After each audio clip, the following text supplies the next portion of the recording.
ሰላም ጤና ይስጥልን የተከበራችሁ አድማጮቻችን እንዴት ናችሁ? ፋና ሚዲያ ኮርፖሬሽን ፋና ኤፍኤም 98.1 ልዩ አዲስ ተጀመረ።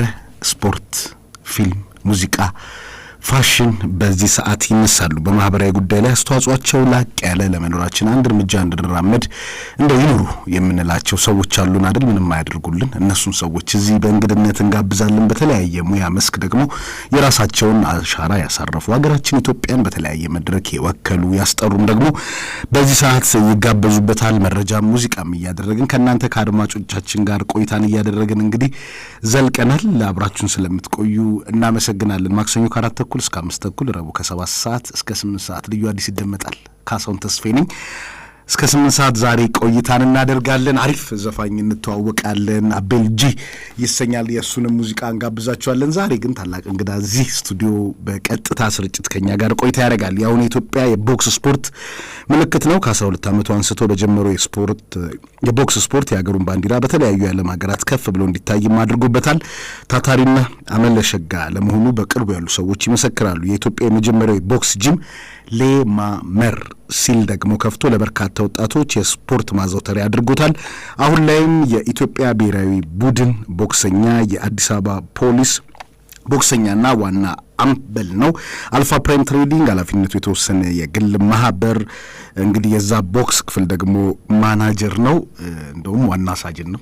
እዚህ ስቱዲዮ ተገኝቷል። መስፍኔ እንኳን ደህና መጣ ማለት እፈልጋለሁ። አመሰግናለሁ ካስዬ። ድምጽህን በደንብ ከፍ አድርግልን። አመሰግናለሁ ካስዬ። እንግዳ አድርገኝ ስለጋበዝከኝ በጣም አመሰግናለሁ። መልካም። በተለያዩ የዓለም ሀገራት ተጉዞ እንግዲህ ውድድሮችን አድርጓል። በጣም ኃይለኛ ቦክሰኛ ነው። በበርካቶች መስክረውለታል። የኦሎምፒክን ለመሳተፍ በፈረንሳይ የተደረገው ኦሎምፒክን ለመሳተፍ እስከ ጫፍ ደርሶ ውድድሮችን ማድረግ ችሏል። ለማንኛውም ዛሬ ስለ ኢትዮጵያ ቦክስ በስፋት እናነሳለን። ቅርብ ጊዜ የነበረ ውድድር ነበር። ወጣቶችን ደግሞ እንግዲህ ከተለያየ ነገር ለመጠበቅ የራሱን የመጀመሪያ የቦክስ ጂም በኢትዮጵያ የመጀመሪያ ለምን እንደተባለም እጠይቃለሁ። ሌላ ቢኖርስ እሱንም እናነሳለን። መስፍን ብሩ ዛሬ እንግዳችን ነው። አብሮን ቆይታ ስለሚያደርግ እናመሰግናለን። ቀደም ሲል እንግዲህ አስተዋውቀዋለሁ። በፌስቡክ የልዩ አዲስ ኦን ፋና ኤፍኤም 98.1 ገጽም ትላንትና አስተዋውቀ ነው። በርካቶች እንግዲህ እንደተመለከታችሁት አስተያየትም የሰጣችሁበት አለ። በተለያየ ቦታም እንግዲህ ሲፖስት ተመልክቻለሁ። ልዩ አዲስ ኦን ፋና ኤፍኤም 98.1 የሚል የዩቲዩብ ገጽ አለ። እሱንም ሰብስክራይብ በማድረግ ቤተሰብ እንሁን። የተከበራችሁ አድማጮቻችን ዛሬ እንግዲህ ዋና ሳጅን መስፍን ብሩ እዚህ ይገኛል። በኢትዮጵያ የቦክስ ስፖርት ታሪክ ውስጥ የራሳቸውን አሻራ ካሳረፉት ውስጥ እሱ ይጠቀስበታል። መስፍን ለመታወቅ ያህል እድገት ትምህርት ቤት የት ነው? እሱን እናንሳና አሁን የደረስክበትን ስኬት እያነሳን ቆይታ እናደርጋለን። እሺ፣ ያው ተወልጄ ያደኩት ኮልፌ አካባቢ ነው። ያ ቦክስና ኮልፌ ብዙ ቦክሰኞች የሚወጡበት ቦታ ነው። እዛ ነው ተወልጄ ያደኩት። አሁን ላይ ደግሞ አሁንም እዛው ነው ያለሁት። በርግጥ እንዳልከው ቀደም አስተዋውቀሃል። የትምህርት ቤት እዛው አካባቢ እውቀት ወገን የሚባል የመጀመሪያ ደረጃ ትምህርት ቤት ነው። ከዛም በኋላ ሃይ ስኩል ደግሞ ሚሊኒየም ትምህርት ቤት ነው የተማርኩት። ቦክሲንግ የጀመርኩት ኤሌመንተሪ ያው የ12 ዓመት እድሜ እያለኝ ስለሆነ ያው ልጅ እያለሁ ነው የጀመርኩት። ያው ትምህርት ቤቴ እውቀት ወገንና ሚሊኒየም ትምህርት ቤት ነው። 12 ዓመት ላይ በየት ጀመርክ? ማን ነበር የመጀመሪያ አሰልጣኝ? እሱንም እናንሳ። ምክንያቱም ቀደም ሲል ስናወራ ስለ ታላቅ አሰልጣኝም አሰልጥነዋልና ሙጋቤ አሰልጥነዋል። እስቲ ስለሱ እናንሳ። ማን ነው ሙጋቤ የሚለውንም ለአድማጮች እንነግራለን። ያው የጀመርኩበት እንደ አጋጣሚ ሰፈሬ ልጅ ነው። አሁን ድረስ ቤትም ቦታ ስሙን አነሳዋለሁ። አስጨናቂ ተፈራ ይባላል። ጎረቤቴ ነው። አጋጣሚ ወደ ቦክስ የሚለማመዱበት ቦታ ይዞኝ ሄደ። ከዛም ያው ያን እንቅስቃሴ ሲያደርጉ አይቼ እኔም ትሬኒንግ ማድረግ ጀመርኩኝ። የዛን ሰዓት ላይ ሲያሰለጥኑን የነበሩት ወርቅነህ ዋና ሻምበል አይ ቲንክ አሁን በህይወት የለም፣ ነፍሱን ይማረው። ያው አንቱ የሚባል ሰው ነው፣ ግን ካለን አባትነት አንፃር አንተ ብለን ነው የምንጠራውና በቀጠል ስሙ ሙጋቤ ይባላል። በጣም ትልልቅ ውድድሮችን ያደረገ አሰልጣኝ ነው። ከሱ በተጨማሪ ብዙ አሰልጣኞች አሰልጥነውኛል። የነዛ ጥርቅም ነኝ ብዬ አስባለሁ። ከሱ በኋላ ከሙጋቤ ሰለሞን ዝና በህይወት የለም፣ እሱም ነፍሱን ይማረው። ኢንስፔክተር ሰለሞን ዝና ይባላል። ስለሱ ማንሳት ፈልጋለሁ። ዛሬ ትሪቢዩት ነው የምናረጋቸው፣ ምክንያቱም የኢትዮጵያ ቦክስ ስፖርት ምልክቶች ናቸው። ሙጋቤ ኢትዮጵያን በመወከል በጣም ትልልቅ ቦታዎች ላይ የኦል አፍሪካን ጌም ድረስ የተጫወተ ነው። ለኦሎምፒክ ማጣሪያም ረጅም ጊዜ ሄዷል። የነ ሐሰን ሸሪፍ ባች ነው። ሐሰን ሸሪፍ እንግዲህ እዚህ ሰንጋተራ አካባቢ ተወልዶ ያደገ ነው። አሁን ደግሞ ኮልፌ ነው የሚኖረው እሱ በነገር ላይ እና ሙጋቤ ማለት የኢትዮጵያ ቦክስ ስፖርት ምልክት ነው። እስቲ ስለ ሰለሞን ዝና ደግሞ አንተ ንገረን። ያው ኢንስፔክተር ሰለሞን ዝና በጣም በፊት የቀድሞ የብሔራዊ ቡድን ናሽናል ቲም አሰልጣኝ ነው። በጣም በብቃት ያለው ማንም የሚመሰክርለት ረጅም ጊዜ ሀገራችንን የመራ በብሔራዊ ቡድን ቦክሰኛ ነው። ቦክስ አሰልጣኝ ነው፣ ኮች ነው። ከሱ በተጨማሪ አሁን ላይ ደግሞ እስከ ቅርብ ጊዜ እነ ከድር ከማል አሰልጥነውኛል። ነፍሱን ይማረው ገርማችሁማ። አሁን ደግሞ ቴድሮስ ጥላሁን የኢትዮጵያ ብሔራዊ ቡድንና የአዲስ አበባ ፖሊስ ቦክስ አሰልጣኝ ነው። ቴድሮስ አበበም ቴድሮስ ጥላሁን ለመመለስ ያህል ያው ሰለሞን ዝና ማንም ያውቀው ነው። በጣም ብዙ ታዳጊዎችን በነጻ በማሰራት ቦክስ ላይ የኮልፌ ቦክስ እሱ እስካለበት ድረስ በጣም ሀያል የነበረበት ከየትኛውም ናሽናል ቲም የሚገቡት በተጨማሪ ትልልቅ ውጤት ያመጡ ቦክሰኞች የሰለሞን አሁን ላይ ያሉት ሳይቀሩ የሰለሞን ዝና ልጆች ናቸው። አሁን ላይ እስካሉት ረጅም ጊዜ ትውልዱ ቀጥሏል አሁን ድረስ። በነገራችን ላይ ሰለሞን ዝናና ወርቅነህ ወልዴ ሙጋቤ አብረው ነው የሚሰሩት። ሕፃን እያለን መጀመሪያ እሱ ጋር ነው ሙጋቤ ጋር ነው የምንሄደው። ማስተካከል መጀመሪያ መሰረቶች ምናምን ከሙጋቤ ነው የሚጀመረው። ከሙጋቤ ጋር ረጅም እሱም ቢሆን እስከ ኩባ ድረስ ትልልቅ ውድድሮችን አድርጓል ሙጋቤ። ስለዛ በእነሱ እንትን ብለን ቀጣይ ደግሞ ወደ ያንን ስናልፍ ወደ ማን እንሄዳለን? ወደ ሰለሞን ዝና እንሄዳለን። ከዛም ያው ናሽናል ቲምም አብሮ እየቀጠለ ይሄዳል ማለት ነው። መልካም። ሌላ ማንሳት ያለብን የሚመስለኝ ቅድም ስታነሳ ለምሳሌ ሙጋቤ ፕሮጀክት ላይ ነበር የሚያሰለጥነው። ትልቅ ሰው ነው አይደለ?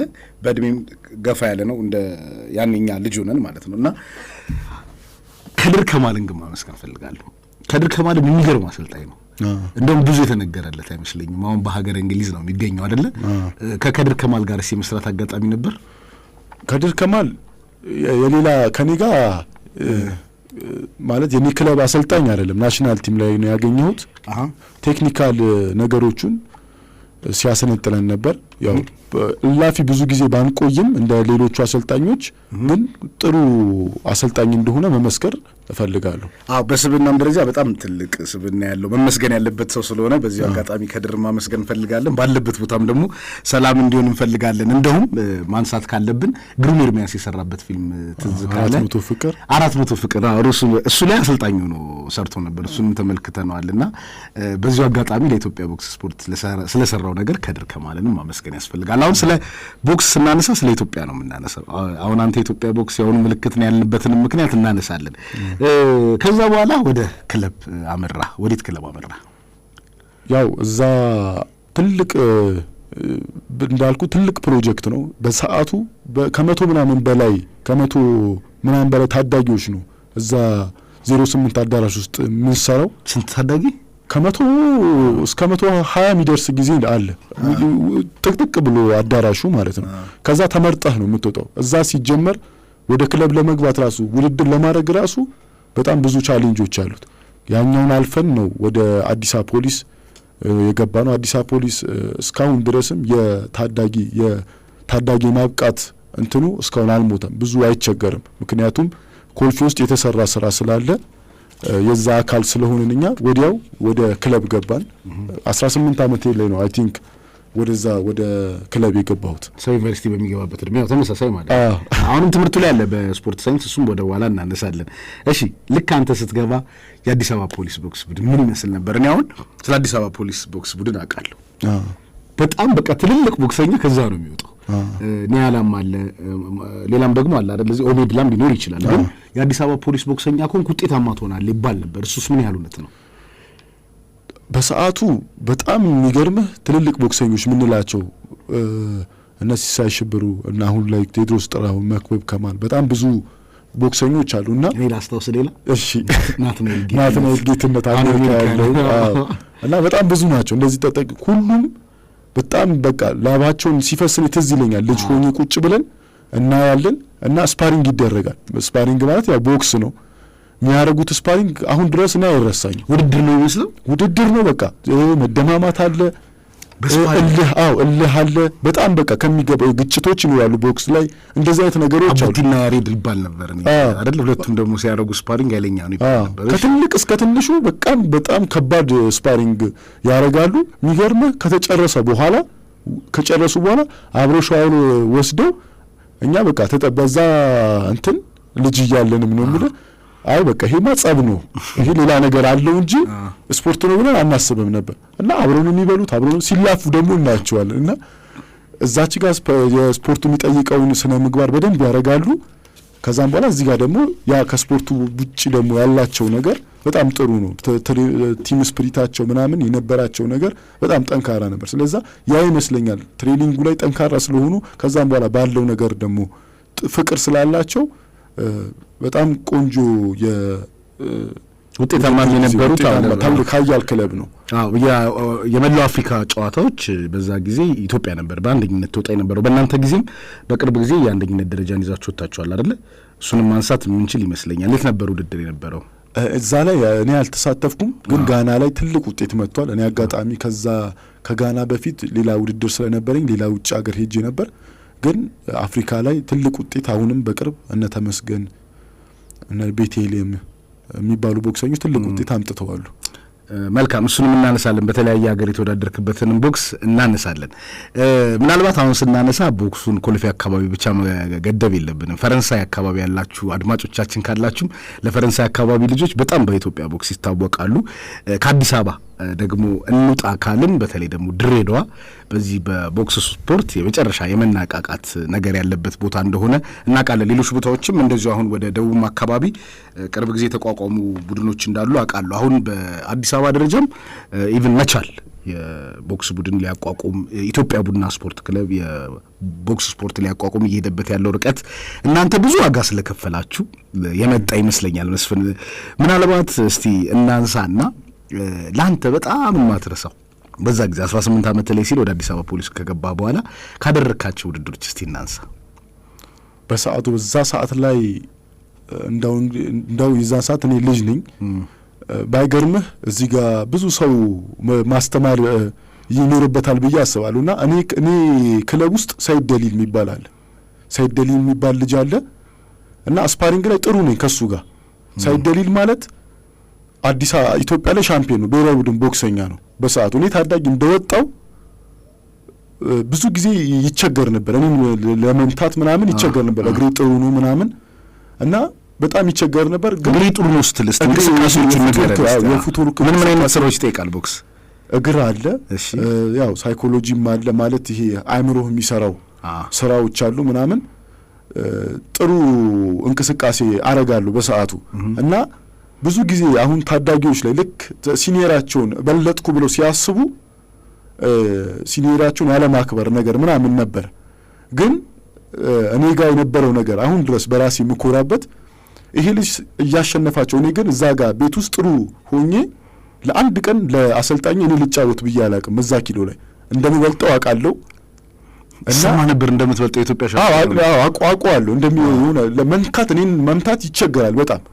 ከዛም በኋላ ግን እኔ ሄጄ ውድድር ሲያደርግ ግን በቃ እሱ እንዲያሸንፋቸው ነው የምፈልገው፣ ሌላ ክለቦችን ማለት እሱ ካሸነፋቸው እኔ እዛ ቦታ ላይ ከሄድኩኝ እንደማይችሉኝ አውቀዋለሁ።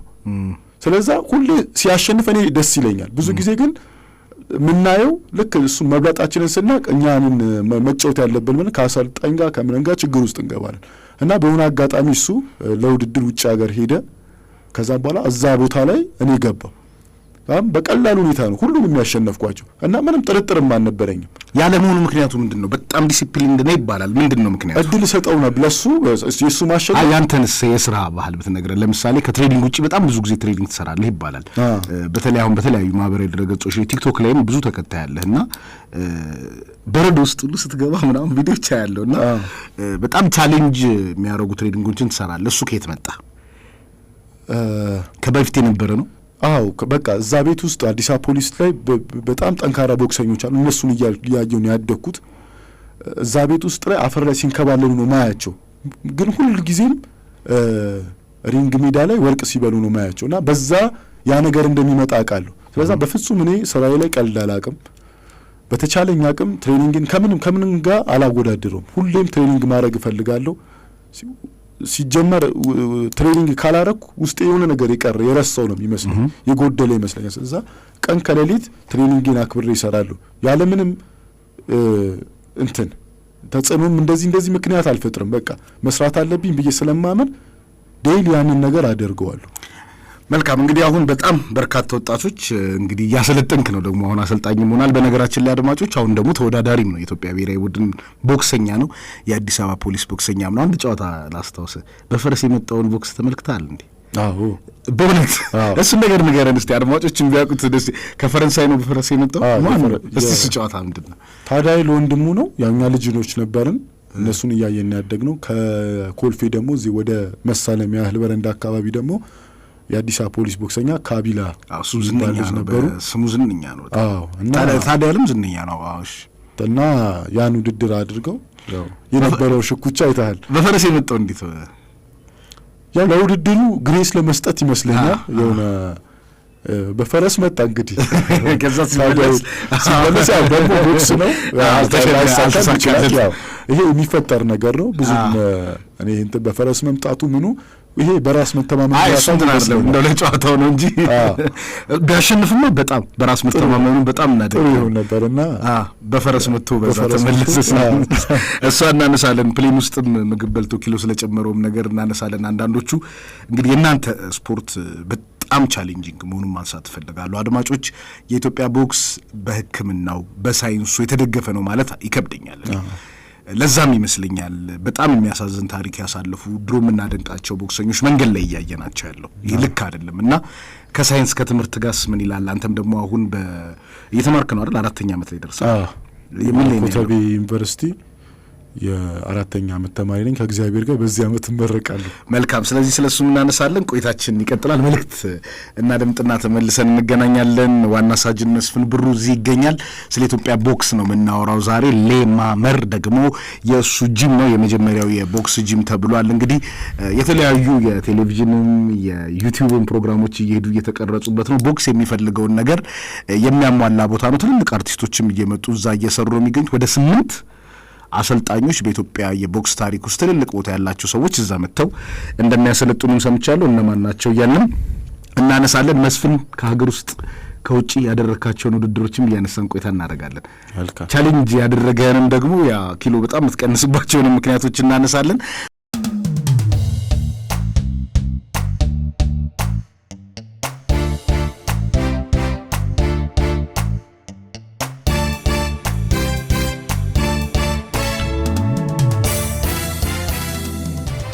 ተመልሰን መተናል። እንቀጥላለን። ፕሮግራሙ ልዩ አዲስ ነው። ጣቢያው ፋና ሚዲያ ኮርፖሬሽን ፋና ኤፍኤም 98.1 ነው። ዛሬ ስለ ቦክስ እያነሳን ነው። ቦክስ በኢትዮጵያ ውስጥ እንግዲህ አሁን ላይ እንዴት ይገለጻል? በተለያየ ቦታ እንግዲህ መስዋዕትነትን እየከፈሉ ጭምር ነው የሚሰሩት ትሬዲንግ እጅግ በጣም ከባድ ነው። እንደዛው ደግሞ መጠን ቦክሱ ስፖርቱ ከፍሏቸዋል፣ ያነጋግራል። ምክንያቱም የራስም ታታሪነት ይጠይቃል። እንግዲህ ደግሞ በተለያዩ ቦታዎች ደግሞ ሄዶ ውጤትን ማምጣት ያስፈልጋል። ለማንኛውም ግን የኢትዮጵያ ቦክስ ስፖርት አሁን ላይ ትንሽ መነቃቃት ላይ ያለ ይመስለኛል። የአዲስ አበባ ቦክስ ደግሞ በጣም በተለይ ኢንጂነር አስቻለው ከመጣ በኋላ የተነቃቃበት መንገድም በጣም ጥሩ ነው ማለት ይቻላል።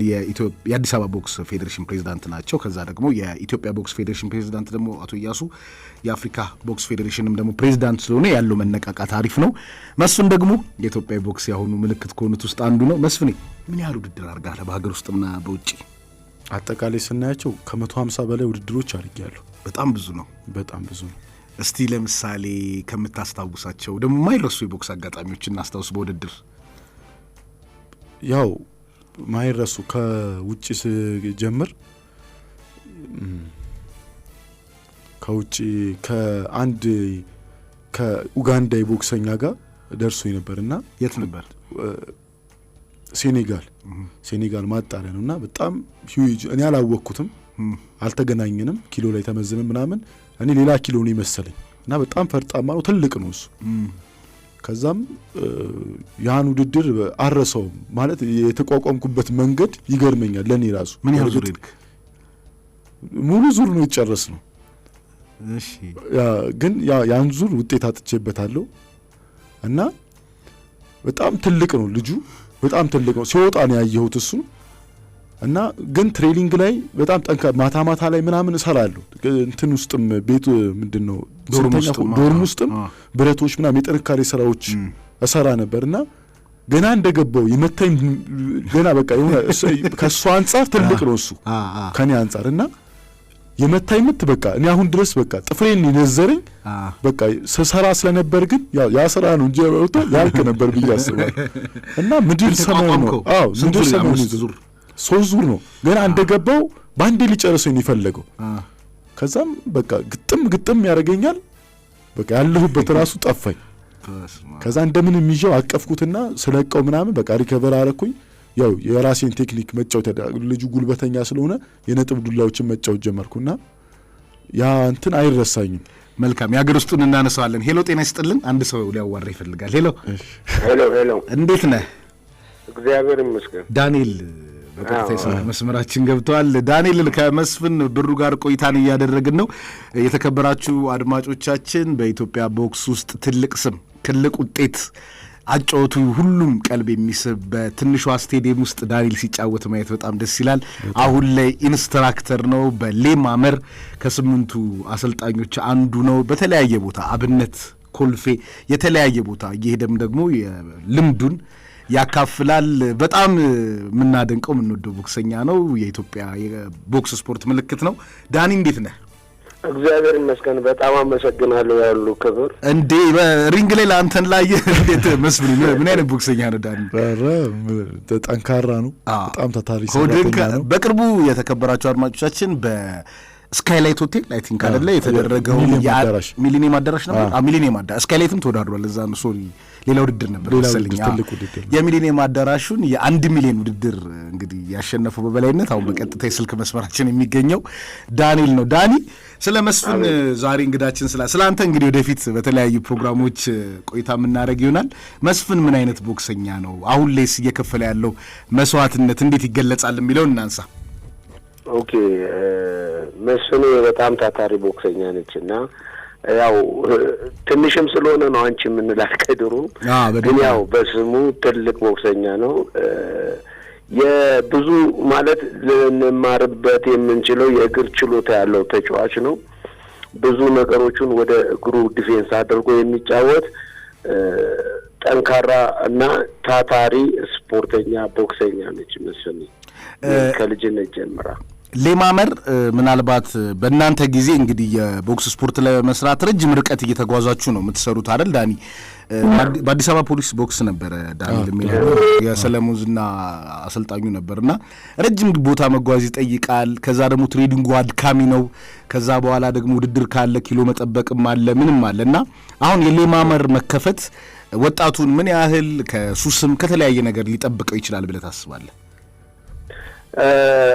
ብዙ ጊዜ አንድ ስፖርት በባህሪው ምንድነው ለአንድ ሀገር የኢኮኖሚም የሰላምም የምንም መሰረት ነው። ማለት አምራች ኃይል የምታዘጋጀው ጤነኛ ህብረተሰብ ስታፈራ ነው። ያ ጤነኛ ህብረተሰብ ደግሞ ለማፍራት እንደዚህ አይነት ሴንተሮች በቅርብ ሲኖሩ አንዳንድ ጊዜ ርቆ መሄድ የማይችለው ማለት በቃ ውጤት ብቻ ፈልጎ የሚሄደው ይሄዳል።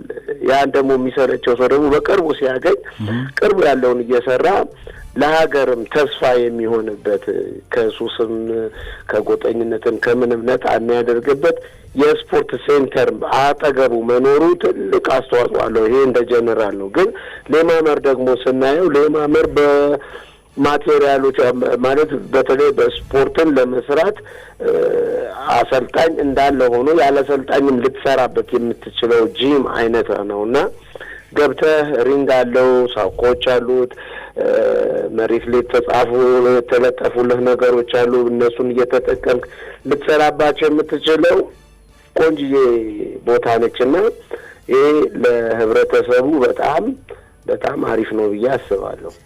መልካም። በዚሁ የመስፍንን እንግዲህ የመታተር ለምሳሌ የአዲስ አበባ ፖሊስ ቦክሰኛ ነው አሁን ላይ፣ የኢትዮጵያ ብሔራዊ ቡድንም ቦክሰኛ ነው። ለሌሎች ወጣቶች ምን ያህል እንግዲህ አሪያ ሊሆን ይችላል የሚለውን ደግሞ በመጨረሻ ብታነሳልኝ ዳንኤል ደስ ይለኛል። ኦኬ፣ መስፍን እንደ አሪያ ወይም እንደ ትልቅ ሲምቦል ልናየው የምንችልበትን ምንድን ነው? መስፍን ቦክሱን ሲጀምረው ከፕሮጀክት ጀምሮ ነው። ጽናት ያለው ቦክሰኛ ነው። አንድን ውጤት ለማድረስ እዚህ ድረስ የመጣ ልጅ ነው።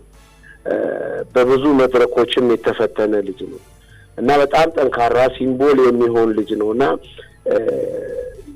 ከጓደኞቹ ጋር ውድድር ሄደው እሱ ብቻ ሀገሩን ላይ ይህንን ነገር ለመስራት የመጣና ይህን ነገር ደግሞ በትክክል ያሳካ ቦታውን መስርቶ ሰዎቹ እንዲሰሩ እሱ ጋር መጥተው እንዲሰሩ ያደረገ ትልቅ ሰው ነውና የእሱን አሁን እሱ ውጤት የሚያገኘው ከዚህ በኋላ ነው። ውጤት ስለ የሰዎቹን ጤነኛ ሆኖ ማየት ሀገሪቷ ለምልታ እንድታይ የምታደርግበትን ሴንተር ስለከፈተ በጣም በጣም በጣም የሚደነቅበት ነው። መልካም ዳኒ፣ በጣም ነው የምናመሰግነው እንግዲህ አስተያየትን ስለሰጠህን። ወደፊት ደግሞ በእውነት ነው የምልህ ከአንተ ጋር እዚህ ስቱዲዮ ተገናኝተን ቆይታ እናደርጋለን ብዬ አስባለሁ። በተለይ ስለ ኢትዮጵያ ቦክስ ለማውራት አንተ ትክክለኛው ሰው ስለሆንክ ወደፊት እዚህ ስቱዲዮ ትመጣለህ። ለአሁኑ ግን በጣም ነው የምናመሰግነው። በጣም አመሰግናለሁ። መልካም ቀን። መልካም ቀን። እሺ፣ በጣም ነው ማደንቀው ዳኒ። እኔ በቦክስ የ1 ሚሊዮኑን ውድድር እኔ ቀድሞ ያሸንፋል ምናምን ማለት ዳኒ ላይ ያለውን አቅም ሁላችንም ስለማንናቅ ስለ ዳንኤል ወደፊት እዚህ ቆይታ እናደርጋለን። አሁን ዳንኤል 1 ነጥብ አንስቷል።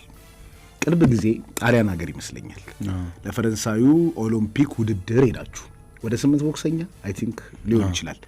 ከሁሉም ተለይተህ አገር ኢትዮጵያ የመጣህ አንተ ነህ። ከዛ ሀገር ኢትዮጵያ ላይ መጥተህ የምታልመውን ዓላማ አሳክተህ ይህንን ቦታ ከፍተሃል። ለእሱ ምስጋናችን መስጠት እንፈልጋለን። እንዴት ነበር ያኔ? ቻሌንጅ አልሆነብህም? ብዙ ሰው አይመለስም። በእርግጥ ቻሌንጅ ዓላማ ስላለ በጣም ከባድ ሪስክም ነው። ብዙ ጊዜ ማለት ከኛ ሀገር አንጻር እኛ ካለንበት ነገር አንጻር ከባድ ሪስክ ነው። በጣም ብዙ የኔ የምላቸው ወዳጆች እንዴት ወደዚህ ሀገር ትመጣለህ ብለው ለምን ቦክስ ላይ የሚከፍለውን ነገር ስለሚያውቁ ነው። በጣም በሀገር ውስጥም ሰርቶ መቀየር እንደሚችል ማሳያ ነው። የተቀየሙኝ አሉ። እንዴት እንደዚህ ልታረች ትችላለህ? ከምሬ ነው የምልህ። ከዛም ያለውን ነገር ሳሳያቸው ሪስኩን ስጄ ነው 5 ሳንቲም ሳይኖረኝ ነው እዚህ ሀገር የመጣሁት። ባይገርም መቅረት እችል ነበር ከማንም የበለጠ። አሁንም ቻንሱ አለኝ፣ ግን ያንን ነገር ማድረግ አልፈለኩም። እኔ ማለት እኔ ማቀደው ነገሮች አሉ። እኔ ለራሴ ቃል የገቧቸው ነገሮች አሉ። በቦክስም ህይወቴም ውጤታማ ለመሆን በዚህ ጋር ደግሞ ራሴም ተጠቀሚ ሰዎችን እንዴት ለሀገሬም ራሴም ትልቅ ነገር መስራት ፈልጋለሁ ብዬ ለራሴ ፕላን አስቀምጫለሁ። ዛሬ በትንሽ ነገር ነው የጀመርኩት። ይሄ የሰራሁት ነገር እኔ ትልቅ ነው ብዬ አላስብም። ይሄ ሌማምር ጂም ዛሬ የመጀመሪያ ክፍተት ነው። አሁን ላይ ባለሁበት ለኔ በጣም ብዙ ገንዘብ ነው እየተከራዩት። እኔ ባለሁበት አቅም ብዙ ገንዘብ ነው። ለኪራይ ራሱ ማወጣው ገንዘብ ብዙ ነው። በዛ ላይ ያሉትን ልጆች ጽዳት ምናምን ብዙ ሳንቲሞች ቻሌንጆች ነው። ነገ ከነገ ወዲያ ግን ከእግዚአብሔር ጋር ይሄ ነገር ያድጋል። አንድ ቦታ አርጌ ብቻ መቆም አልፈልግም። ትልልቅ ሴንተሮች መክፈት ይፈልጋሉ። ትልልቅ የትሬኒንግ ካምፖች መክፈት ይችላሉ። ፈረንሳይ፣ ጨርቆስ፣ በየአካባቢው አዲስ አበባ ላይ ትልልቅ ቲሞችን መስራት ይፈልጋሉ። ደግሞ ከእግዚአብሔር ጋር አረጋዋለሁ ብዬ አስባለሁ። ከአዲስ አበባ ብቻ ሳይሆን ክፍለ ሀገር ላይ ለምን ያልተነካ ቢዝነስ ካለው ሙያ አንጻር ከሌሎች ሀገር ከቀሰምኩት ነገር ያልተነካ ቢዝነስ ትልቅ ቦታ ልንደርስበት የምንችለው ነገር ቦክስ ነው ብዬ አስባለሁ። ስለዚህ ለሀገሬም ትልልቅ ካምፖች መክፈት ፈልጋለሁ ከእግዚአብሔር ጋር። ፈጣሪ ያሳካል። ለዛ ነው ቅድም ብዙዎቹ ሲሄዱ አንተ ስለመጣው የብሶ መነጋገሪያም ነበር። ያኔ በተለያዩ ሚዲያዎችም ሲነገር ሲያወሩም ነበረ። በምንወደው ቦክሰኛም ጊችሮም ቀርቶ ነበር አይደለ? እዛ በጣም ኃይለኛ ቦክሰኛ ነው ብለን ምንወደው ቦክሰኛ ጊችሮም እዛ ነበር ይቀረው። ለማንኛውም ወደ ቅድሙ ትዝታችን እንመለስ። አገር ውስጥ ማትረሳው ውድድር? ከሀገር ውስጥ ማረሳው በቅርብ ጊዜ ይህን ያህል ሁሉንም በእርግጥ አልጠረሳችሁም። ለእኔ ግን በጣም ውስጤን የረበሸኝ አንድ ውድድር አለ እና አንድ አጋጣሚ እንደገባው ልኬን ጂም እንደከፈትኩኝ እንዳልኩ በጣም ብዙ መስዋዕትነት ነው፣ ብዙ ጎዶሎ ነገሮች ይኖሩታል። ያንን ለማስተካከል እንትን እያልኩ ነበር። ውድድር መጣብኝ። ያን ውድድር ባይገርምህ መጫወት አልፈለኩም እና ያው ግዴታ ስለሆነ መጫወት አሰብኩኝ ምናምን ትሬኒንግን ተዘጋጅቼ ውድድሩ 2 ቀን ሲቀረው ስፖርት ቤቴ ለሚሰሩ ልጆች ባይገርምህ በጣም ምርጥ እቃዎች ተዘረፉባቸው፣ የከስተመሮቼ ማለት ነው። ያ ሁሉ ኃላፊነት እኔ ላይ ነው እና ውድድሩን ማሰባቀተኝ። በቃ ምኑን ላስበው ምኑን ልጨብጠው እና ትልልቅ ነገር ያዙበት እንትናቸው ነው የጠፋው። አንድ ብቻ እንዳይመስል ከ7 ከ8 በላይ ልጆች እንትን አለባቸው እና ወዲያው ያን ነገር ግን እንትን አረኩት። ግን ለዛ ነገር ውድድሩ ላይ መግባቴ እንትን ሆነብኝ እና አስተካከየ ሁሉን ነገር እንትን አልኩት እና ያው ከፖሊስም ስለሆንኩኝ ወዲያው ያ ነገር ተፈታ፣ አስተካከልኩት። ግን ለዛ ነገር ቻሌንጅ ገጠመኝ። ገባ ውድድሩ ላይ ሆኜ ኪሎ ላይ ሆኜ ላይታች ነገሮችን ማስተካከል የኔ ኃላፊነት ስለሆነ አስተካከየ ውድድሩ ላይ ገባው እና የአንደኛውን ጨዋታ አሸነፍኩኝ እና እጄን ተጎዳው። ከዛም በኋላ አሸነፍኩት። በርግጥ ቀጣይ ጨዋታ ላይ ያ ቻሌንጅ አለ። በቃ እንትኑ ድንጋጤው አለ። እዚህ ውድድር ላይ ገባው። ቀኝ እጄ ተጎድቷል። ባይገርም በግራ እጄ ብቻ ነበር ስጫወት የነበረው። ቪዲዮውን ማንም ተመልካች ሊያየው ይችላል። አንድ ዱላ ሳይሰነዘርብኝ በግራ እጄ ብቻ ማለት ነው። እኔ አሁንም አሸንፍ ያለው ብዬ ነው ማሰበው። እሱ ጨዋታ ላይ በጣም የሚጸጽተኝ ጨዋታ ነው እና ልጁ ፋውል ምናምን ይመታኝ ነበረ እና አሁን የዳኛውን ስም መጥቀስ አስፈላጊ አይደለም። አዎ እና አልጠቅሰውም እና እሱን እያለፈው እኔ ጋር ግን ትንሽ ጥፋት ሲሆን ነጥብ ቆርጦ ከዳኝነት ተሸናፊ ኮምፕሌኖች እኮ አሉ ብዙ ተሸናፊ አለኝ እና በጣም እኔ በህይወቴ በቦክስ ውስጥ ብዙ ነገሮች ያሳልፋለሁ። ብዙ ፊል አላረግም። በዚህ ሁሉ ቻሌንጅ ውስጥ በአንድ እጅ ተጫውቼ ቪዲዮውን ቃና ከለቀቀው አላቅም። ማንም ይመሰከረ የሰፈሮች ልጆች ራሱ በጣም ነው ያዘኑት በዛ ጨዋታ እና ተሸናፊ ሆንኩኝ እና በዛ በጣም ፊል አድርጌያለሁ። በጣም ያዘንኩበት ጨዋታ ነው። ትዝታው ነው ይቀራል እንግዲህ ህይወት ትዝታ ነው። ተስፋ ነው አንተም ትዝታ ነው ያልፋል። ቀጣይ ብዙ ህይወት አለን። ገዝጋ በጣም ብዙ ህይወት አለን። በርካቶችን ህይወታቸውን እየቀየርክ እንደሆነ እያየሁ ነው። ጧት ታስሮጣቸዋለህ ከትሬኒንግ ውጪ ማለት ነውና 8 አሰልጣኞች አሉ። ሌማመር ምን ማለት ነው? እነዚህ 8 አሰልጣኞችስ እነማን ናቸው? ስለ ሌማመር ለመናገር ያው አሁን ዳኒ እንደገባ ሁሉ በጣም የሚያግዙኝ ዳኒ በጣም እያገዘኝ ነው። ቴድሮስ ኢንስፔክተር ቴድሮስ ጥራውን ስለ ቴድሮስ የሆነ ነገር ደስ ይለኛል። ምን መሰለህ ለምን ምክንያቴ ምንድነው? በጣም አይለኛ ነው። ትሬኒንጉን አጨርሱት ይባላል አሉ። አሁን ሁላችንም በየቦታው የሚሰሙን አድማጮች እንደዚህ አይነት ሰዎች በአካባቢያቸው ቢኖሩ ሁሌ ስፖርተኛ የመሆን አቅም አላቸውና ትሬኒንጉ አያልቅም ይባላል። አይደኛ ቦክሰኛ ነው። ድሮም የኢትዮጵያ ብሔራዊ ቡድን ቦክሰኛ እየነበር አውቀዋለሁ እና ያልተነገረለት ይመስለኛል። እሺ እሱ ልቀጥል ወይስ? ይቻላል። ሌሎችን እንትን እንላለን። ያው የቴድሮስ እኔ አለቃይ ነው። የአዲስ አበባ ፖሊስ ቦክስ ዋና አሰልጣኝ ነው። ትሬኒንጎች በጣም ጠንካሮች ናቸው። በሌላ በኩል በሌማመር የሚያገናኘን ነገሮች አሉ። እዛ ጋር ይጨረሳል።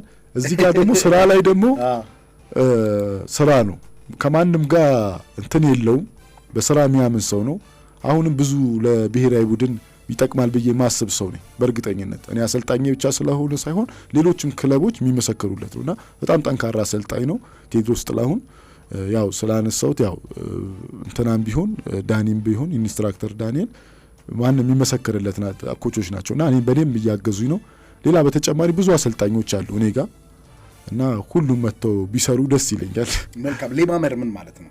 ሌማመር ማለት ከቡታጀራ ከተማ 12 ኪሎ ሜትር የምትርቅ የገጠር መንደር ናት እኔ ቤተሰቦቼን ያው ማንም ቢያደርገው እኔ ለቤተሰቤ በጣም ልዩ ፍቅር አለኝ። አባቴን በጣም ነው የምወደው እና አባቴ የተወለደበት ቦታ ሌማመር ነው።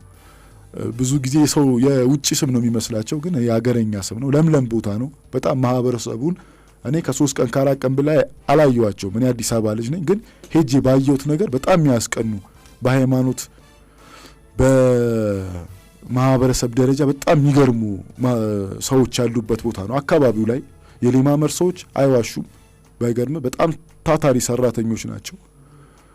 ሀገራቸውን ይወዳሉ እና የመድኃኔዓለም ቤተክርስቲያን የሚባል አለ። የማይገርምህ መድኃኔዓለም ቤተክርስቲያን ግማሹን ሙስሊም ነው የሰራው የዛ አካባቢ ላይ ያለውን መድኃኔዓለም እና ብዙ ነገሮቻቸው በቃ ትክክለኛ ኢትዮጵያዊነት ያለበት ቦታ ስለሆነ በጣም ስለምወደውም የቤተሰቦቼ መወለጃ ስለሆነ ያደጉበት እናቴም የአባቴም ሀገር ስለሆነ ለዛ ነው ሌማመር ያልኩት። መልካም አንድ ነገር እናንሳ በዚሁ አጋጣሚ። እንደው ስፖርት ውስጥ የሌሉት ሰዎች ላያውቁት ይችላሉ። ብዙ ጊዜ ኪሎ ቀነስ የተጫወትክበት 2 ውድድር አለ።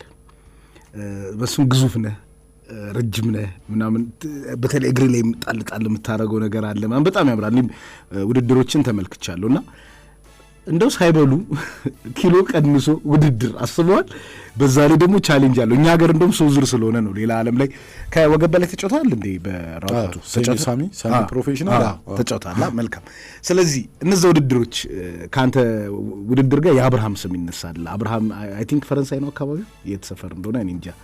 አብርሃም የማረሚያ ቤት ቦክሰኛ ነው፣ ጎበዝ ቦክሰኛ ነው። በነገራችን ላይ ግን አንተ ኪሎ እየቀነስክ የምትጫወትባቸው አጋጣሚዎች ነበሩ። በምን ተፈጥሮ ነው? እንደው ኪሎ መጠበቅ አቅቶ ነው ወይስ ደግሞ በአንተ ኪሎ ጠፋ የሚወዳደር?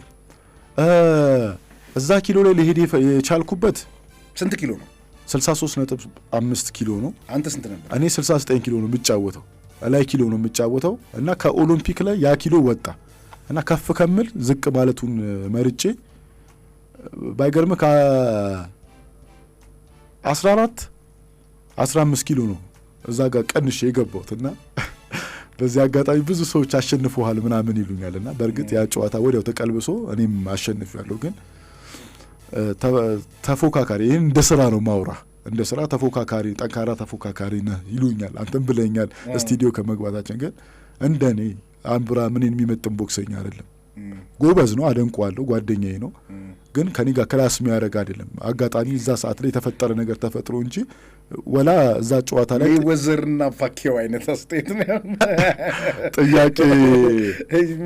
ጥያቄ ምንም ሀሳብ ወደፊት እናስተናግዳለን። ምናልባት ጥያቄም ነበረኝ እዛ ጨዋታ ላይ አጋጣሚ ማለት ያን አመት ሙሉ እየተጫወትኩ ነበረ። አጋጣሚ አብርሽ መጥቶ በመሀል ውድድሮችን ሲያደርግ ያቺኛዋን ቀለብ አረገና ያቺን ውጤት ውጭ ሄደ። ደጋፊዎቹም አንዳንድ ጊዜ እንትን ሲሉ እሰማለሁ። ግን እንደው ከላሴ እንዳልሆነ ነገራቸዋለሁ። ምክንያቱም በዛ ሰዓት ላይ ውጭ ሜድ የነበረብኝ እኔ ነኝ ብዬ ጥያቄ አቅርቤያለሁ። ያው ስላሸነፈ ወሰዱት። ምን አይነት ውድድር እንዳረገም እናውቃለን እኛ። ግን አስፈላጊ አይደለም፣ ለሱ ሪስፔክት ስላለኝ እና ጠንካራ ብዙ አሉ። እነ ሲራጅ ሙሉጌታ የሚባሉ ትልልቅ ቦክሰኞች አሉ።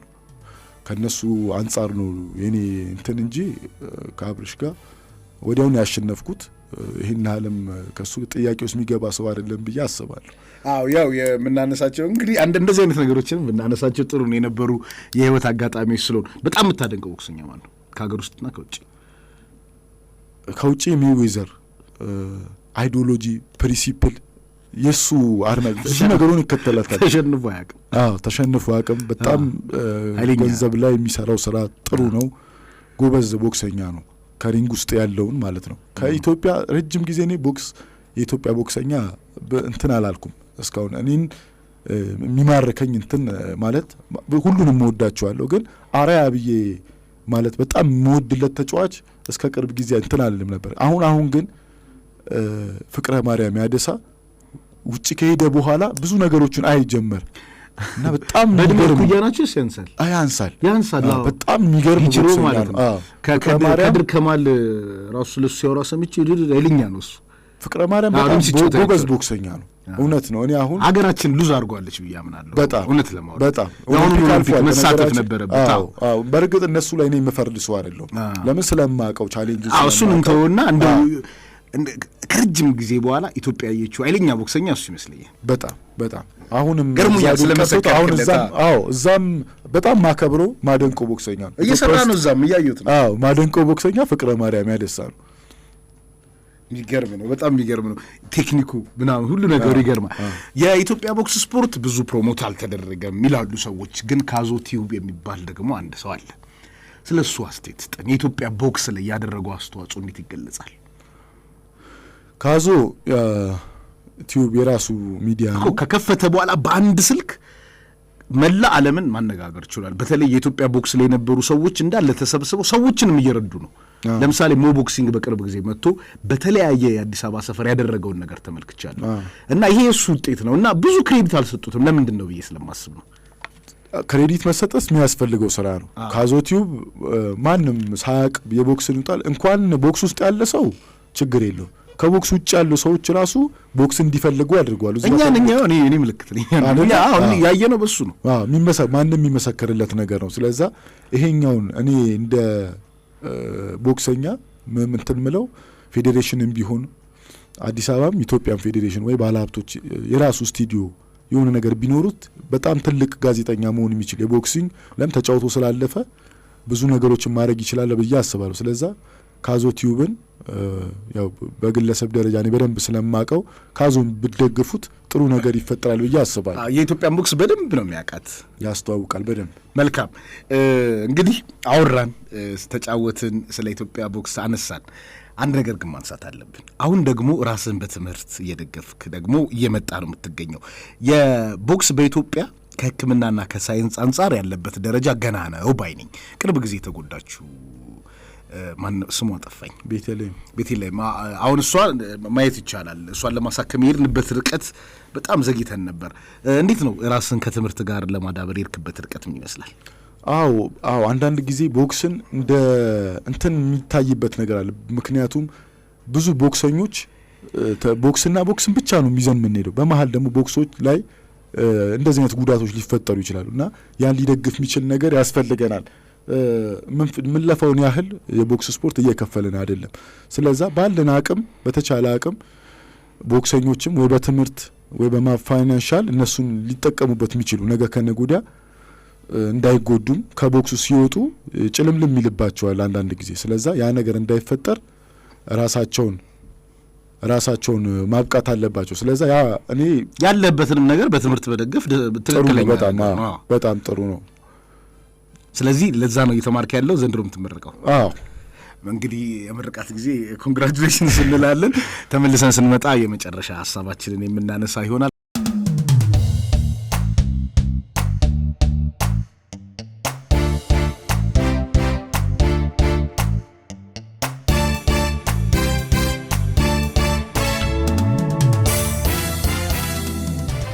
ተመልሰን መተናል። ስለ ኢትዮጵያ ቦክስ እያወራን የተለያዩ ሀሳቦችን አነሳን፣ የተለያዩ ገጠመችን በሌማመር ከተለያዩ ቦታዎች ሰዎች ይመጣሉ። በቪዲዮዎች መለከት ነበር እና ሰፖርቲቭ ናቸው። ከፈረንሳይ፣ ከጨርቆስ፣ ከአብነት ከተለያየ ቦታ አይደል? እስቲ እናንሳቸው። ያ ነገር የመጣው ካስዬ ከቢዝነስ ጎን ለጎን በነጻ ማረጋቸው አንዳንድ ፐርሰናል ነገሮች አሉ። ስለዛ ኬትም መጥተው ያ ነገር የሚስባቸው ለዛ ነው። የአዲስ አበባ ልጆች እኔ ብዙዎቹ ጓደኞቼ ናቸው። ብዙ አሉ ሌላ ሚዲያ ላይ ማላወጣቸው ራሱ የ24 ልጆች አሉ። በጣም ብዙ የጨርቆስ እንዳልሹ የፈረንሳይ ልጆች በጣም የጦር ኃይሎች በጣም ብዙ ናቸው እና ያ ነገር የመጣው ቦክሱን ወደዛ ማለት ሁሉም ላይ ባህል እንዲሆን ስለማስብ ነው እና በተቻለ አቅም እነሱም እየረዱኝ ነው እና ሁሉንም የአዲስ አበባ ልጆች ስለመጣችሁ በተው እንደ ምርቃት ነው ያስመስሉት። ስብስብ ስፖርት ይሰራሉ፣ ይሮጣሉ፣ ደስ ይላል። እንኳን የልዩ አዲስ አድማጮችንም እዛው ወስደን አንድ ቀን እንደ ስፖርት የምናሰራ ይመስለኛል። እኔም እሞክራለሁ እኮ ስፖርት አልፎ ክፍት ነው ለሁሉም።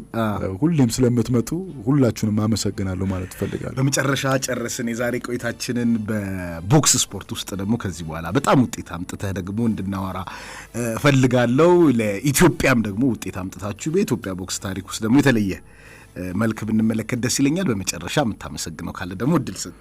ዋና ሳጅን ማመሰግነው መጀመሪያ ቤተሰቦቼ ነው። እናቴንና እህት ያለችኝ በደንብ የምትደግፈኝ እህት አለችኝ፣ ማርታ ብሩና በለጡ ሉፋ። እናቴን በጣም ነው ማመሰግነው። ሌሎችም ከዚህ ከስራ ጋር ተያይዞ የቦክስ ቤተሰቦች የሚያግዙኛሉ የአዲስ አበባም የኢትዮጵያ ቦክስ ፌዴሬሽን አመራሮችን በጣም አመሰግናለሁ ማለት ፈልጋለሁ። ሁሉንም ማመስገን ፈልጋለሁ። መልካም ዋና ሳጅን መስፍን ብሩ ያሁኑ የኢትዮጵያ የቦክስ ስፖርት ምልክት ነህ ስለመጣ በጣም ነው የምናመሰግነው። ስለ ኢትዮጵያ ቦክስ አነሳን። ሌሎች እንግዶችም በዚህ ሰዓት ይጋበዛሉ። በጣም ነው የማመሰግነው አክብረህ ስለመጣ። መልካም ቀን ይሁንልህ። አመሰግናለሁ እኔም በጣም